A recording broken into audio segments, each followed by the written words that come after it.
የሕይወቴ ሙሽራይ ሶሎሞን ያለሽ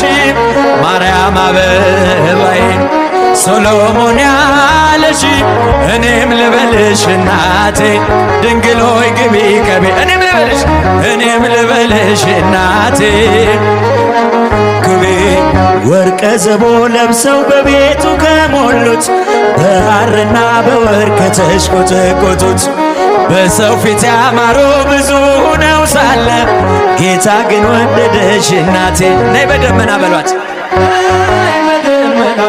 ነይ በደመና ያችሁ ነይ በደመና እማይ